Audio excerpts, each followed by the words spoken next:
Hello and welcome to the Sarasota Film Festival Spotlight Series. Today we're here with Chu, Joe Restaino, Ryan Onan, and you are here in support of Chu and Blossom. All right, there you go. Yes. Nice. I mean, we were just missing one on the barbershop quartet, but it's all good. It's all good. All right, tell us a little bit about the story of Chu and Blossom. Yeah, it's we're real excited about this project. It was something that was actually shot in Tampa Bay area, and we actually scouted Sarasota. It's a coming of age, funny, has a lot of heart. It's the brotherhood of these two guys just coming together and meeting in a small town, just small town USA. And this guy is a Godzilla Asian giant, and this guy's a crazy. He's a crazy, funny, just like outspoken, just cool character that people like really come connected to. And actually, throughout the whole story, it's just like we've had overwhelming responses where people just leave the theater, and actually they don't even want to leave. They just want to meet these guys and talk, and just very heartfelt. So it's a real powerful story. Absolutely. What drew you to this? Well, working with my best friend right there, Ryan. That's I my met best him friend. about 15 years. My best friend.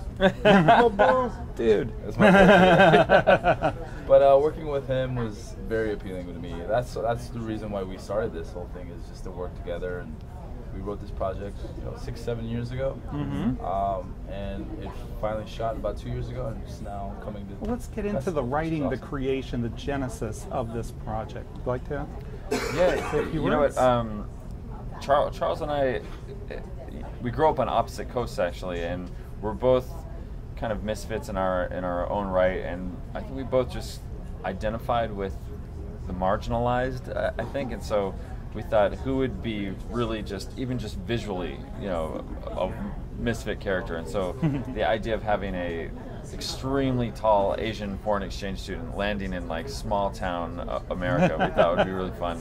Absolutely. And then also so he's a total misfit, and his only friend ends up being the guy who's like already the town misfit, who's this kind of touchingly militant performance artist. And so I think it came from a place of like we wanted to say something about art. We wanted to say something about friendship and kind of love in general, and which you do fabulously. Well, thank you very much. You're very welcome. Oh, you've seen it? Well, yeah, That's awesome. I'm us. Come on. Oh, Tell me a little bit now, was the film tightly scripted? Do you work off a scriptment and have a lot of improv? How did this go? It was, they worked off, a lot of revisions with the script throughout the years, and, just these guys wrote it. It was their vision and story. They worked right from the script pretty much, right? Yeah, there's very, very little improv. Okay. A little here and there. I asked because it's so naturalistic, it's so believable. I really kind of felt like you were living each moment. It was cool because you're welcome. Some of the, we have an amazing cast, and like some like Mercedes Rule, and they made their characters their own. Chris and Richard Kind, they all had ideas for their role, and so they discussed it with these guys, and they brought a different element to like really make the film come alive. Yeah. And am I correct that Mercedes they might recognize from The Fisher King? She won the Oscar for the Fisher There we King. go. Yeah, from Big, or she was a Last Action Hero. Vinny's mom in Entourage. Yeah. She's an amazing actress. Alan Cumming and Annie Potts are hilarious in this film. Yeah. Actually, I remember when Annie came in, she sat down with you guys because she wanted to kind of bring some more to didn't you guys add a scene where she? Yeah, we actually wrote a monologue at the last second for this whole section of it that we felt like her character was slightly underrepresented, her point of view, as they were going forward, and it ended up being a really, really lovely moment in the film. Absolutely. With some gifted actors that really made it a lot easier for us. Even as a director, it was just so easy, just to point and shoot, with actors like that, so. Right, you don't want to over-rehearse, you want to let them live that moment. Yeah. Absolutely. I wish we had more time for improv, but we just didn't have it. We had an 18-day schedule, so we were scrambling. Whoa, that's killer. Yeah, we wanted Hey. They work well under pressure, so if we give them longer time, it would just get uglier. So we had to get in and get out. Yeah. Oh my God, that's fabulous. Yeah. So, what were some of the fun, what were some of your favorite moments from this shoot?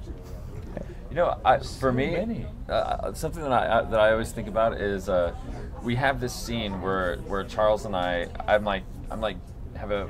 we're on this little scooter, and I'm wearing a helmet that has like a unicorn thing coming out the front. Yes. And you know, we'd written it so long ago, and so you write something, and then suddenly it's happening, and you have the scooter, and you have the unicorn thing, and so to do these takes, we'd do these takes of us like riding down the street really quick on the scooter together. Yep.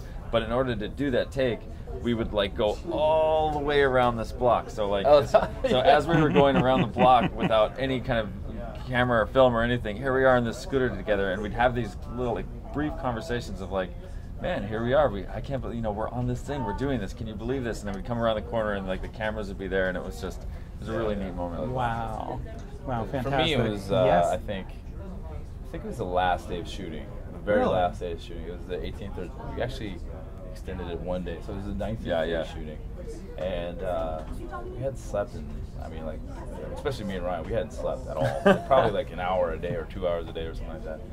So we were so tired, and then we were in the tent scene. It was probably one of the last shots, and it was actually the take that was used in the film. But there's a split second in there, like a millisecond, where I fell asleep on camera. Oh my like gosh. standing up, kind of like Standing up. But it actually kind of made the character more endearing somehow. Like, I just thought it was a really long blink. Yeah, like a really long blink that made it look, Joon look a little. He was thinking. I think I really got that deeply. moment too. Yeah. I was like, laughed damn, at that he's all the good. Man, Wow, man. what was that? Supernatural. He's really thinking hard. Oh, that's fabulous. What do you hope that our audiences are going to take from your wonderful movie? Ooh, that's a good question. I just want people to like it.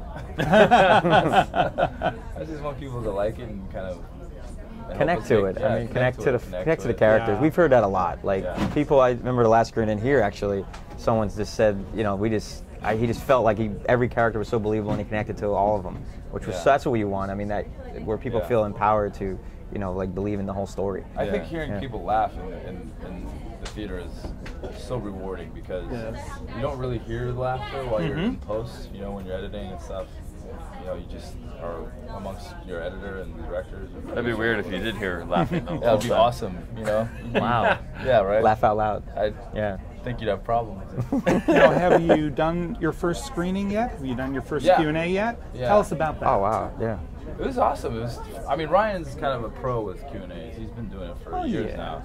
But for me, I've always been like an auxiliary, or like kind of like a sub part of a Q&A. So it was the first time where I was kind of one of the main people. That was kind of cool. I just like attention.